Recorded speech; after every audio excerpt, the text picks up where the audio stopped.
नमस्कार, जय हिंद। स्वागत है आप सबका द नॉलेज गुरु में। दोस्तों, भारत सरकार अपनी तीनों सेनाओं को मजबूत बनाना चाहती है, चाहे वो इंडियन एयरफोर्स हो, इंडियन नेवी हो या फिर इंडियन आर्मी। भारत सरकार इन्हें मजबूती देने के लिए हर प्रयास कर रही है, क्योंकि चीन और पाकिस्तान भारत को तकलीफ देते आ रहे हैं और आगे भी देते ही रहेंगे, क्योंकि ये कभी नहीं सुधरने वाले। इस समय पाकिस्तान में हालात बहुत खराब हैं। महंगाई आसमान छू रही है, लोगों को खाने के लिए सामान खरीदना मुश्किल हो रहा है। पूरा पाकिस्तान कर्ज में डूबा हुआ है, लेकिन ऐसे समय में भी वो भारत को नुकसान पहुंचाने की साजिश कर रहा है। दूसरी तरफ चीन भी भारत के लिए प्रॉब्लम्स क्रिएट करता रहता है।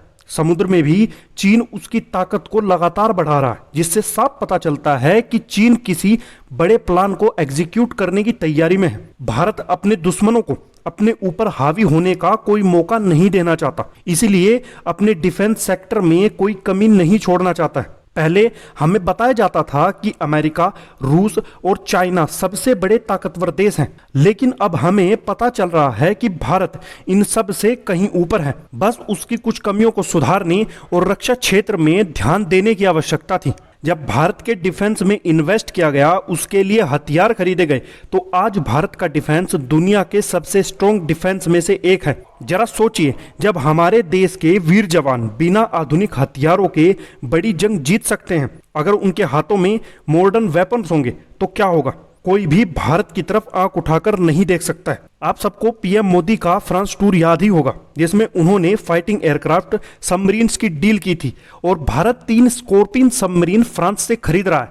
लेकिन आज मैं आपको ऐसी खबर देने जा रहा हूं जो शायद आपने नहीं सुनी होगी। भारत फ्रांस की एक शक्तिशाली मिसाइल खरीद रहा है, जिसे स्कॉर्पियन सबमरीन से लॉन्च किया जाएगा। भारत फ्रांस की MBDA द्वारा मैन्युफैक्चर की गई स्कैल्प सुपरसोनिक क्रूज मिसाइल भी खरीद रहा है। नेवल स्कैल्प हवा से लॉन्च की जाने वाली स्कैल्प क्रूज मिसाइल का ही एक वेरिएंट है। इंडियन एयरफोर्स अपने नए खरीदे गए डासोल्ट राफेल पर स्कैल्प मिसाइल का यूज करती है और इसे मॉडिफाई करके इंडियन एयरक्राफ्ट से भी लॉन्च किया जा सकता है। इस मिसाइल को वॉरशिप से लॉन्च किए जाने पर इसकी रेंज 1400 किलोमीटर और सबमरीन से लॉन्च किए जाने पर इसकी मैक्सिमम रेंज 1000 किलोमीटर है, जबकि इसकी एयर लॉन्च वेरिएंट की रेंज 300 से 560 किलोमीटर है। MBDA का ऑफर केवल इस मिसाइल को खरीदने का ही नहीं है, भारत इसे देश में मैन्युफैक्चर भी कर सकता है। निर्भय और इन operation club S cruise missile के अलावा इंडियन नेवी इस समय अपनी प्राइमरी एंटीशिप और लैंड अटैक मिसाइल के रूप में ब्रह्मोस सुपरसोनिक क्रूज मिसाइल का भी उपयोग कर रही है। वैसे तो पाकिस्तान को भारत के हर छोटे से छोटे डेवलपमेंट को देखकर तकलीफ होती ही है, लेकिन ये डील उसकी नींद उड़ा देने वाली है। आज की वीडियो में इतना ही, मिलते हैं अगली वीडियो के साथ। तब तक के लिए धन्यवाद, जय हिंद।